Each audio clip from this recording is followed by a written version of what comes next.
The Markvs Gabriel Sessions, Volume 6.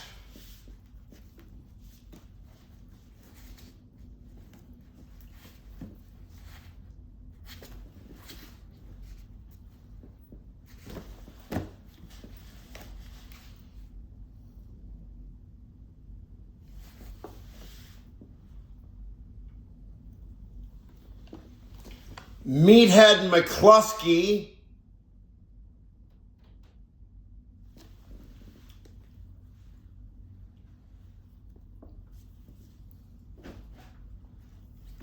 versus Daniel Ross.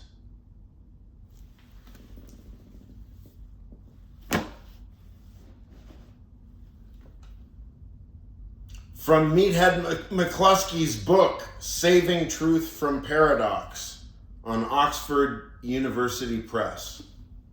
See?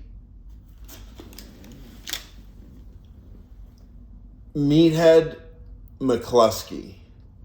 That's like Mcklusky, the character, was it Mike? From that show with Jeremy Renner? Yeah, wasn't he like Mike Mcklusky? Anyway, well, you logic people, you logicians know Professor Mcklusky.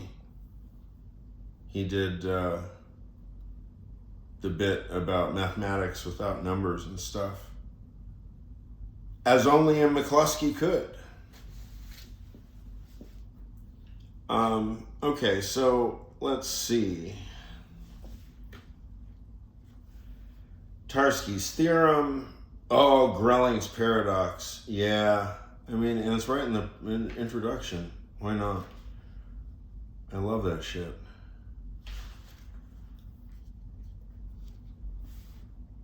Yeah, I mean that's pretty fucking great. Oh, this has autoimmunity written all over it, right? Fuck yeah. So this is the introduction in Meathead Mcklusky's Saving Truth from Paradox. I'm just going to read the whole thing, I guess. The predicate red is true of all and only the red things. And the predicate has mass greater than 10 kilograms is true of all and only things that have mass greater than 10 kilograms. More generally, for any simple or complex predicate of our language that one substitutes for the letter F, the following holds. F is true of all and only the things that are F. In other words, F, the word F, is true of all, the sentence F is true of all and only the things that are indeed F in the world. Or so it seems, but consider the predicate is not true of itself. Yields is not true of itself is true of all and only those things that are not true of themselves. But this is inconsistent according to standard classical logic, for yields is not true of itself is true of is not true of itself if and only if is not true of itself is not true of itself. Which is to say, is not true of itself is true of itself if and only if it is not true of itself. This has the form be if and only if not be, which is contradictory according to standard logic. This is often called Grelling's paradox or the heterologicality paradox. Its inventor Grelling used the term heterological as an abbreviation of is not true of itself.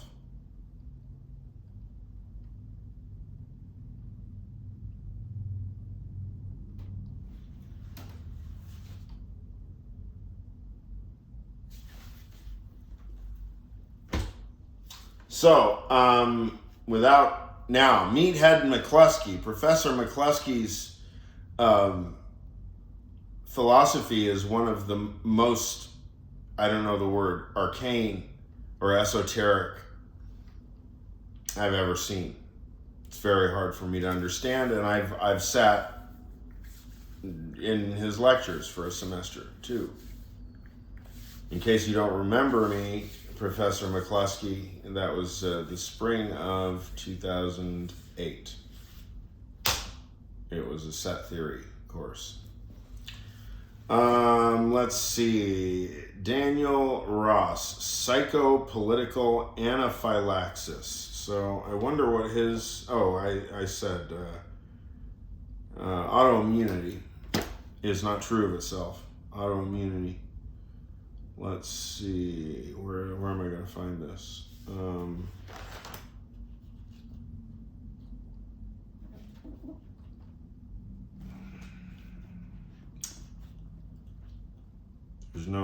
It's only names. What's going on?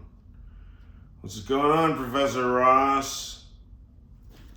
Anyway, I don't know. I can just grab a line and kind of roll the dice. Usually I get lucky anyway.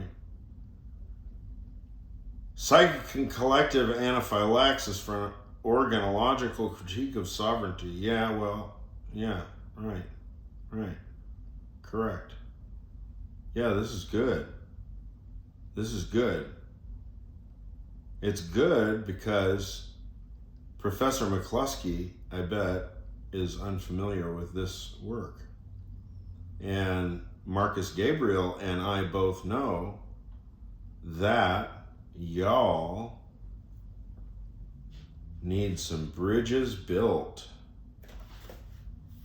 Y'all need some bridges built.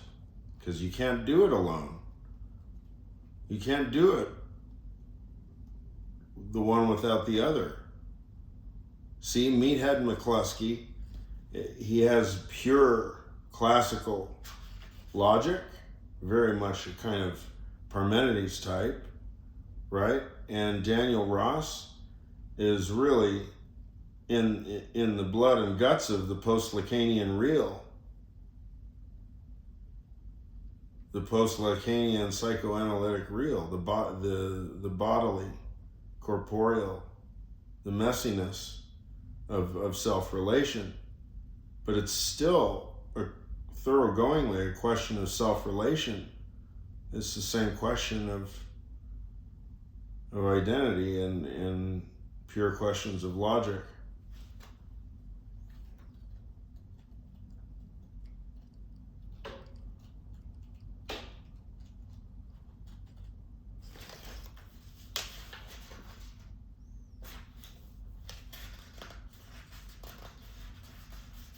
Oh, well, here we go.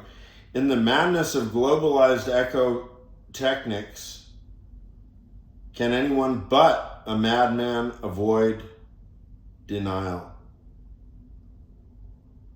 Why these two figures? Because neither of them are in denial about one, the scale of today's problems and the planetary character of the risks they entail. Two, the systemic character of these problems and risks. Or three, the fact that the question raised by these planetary scale problems and risks concerns a globalized technical system inseparably tied to a globalized economic system, such as the philosophy payroll of NYU, right? Right. In other words, they understand more or less the scale of the problem raised by what, in 1993, which is to say prior to the opening of the World Wide Web that would vastly deepen and transform this process, Jean-Luc Nancy had already called ecotechnics. The economy can no longer be represented as an infrastructure. There is no longer an economy, rather there is ecotechnics.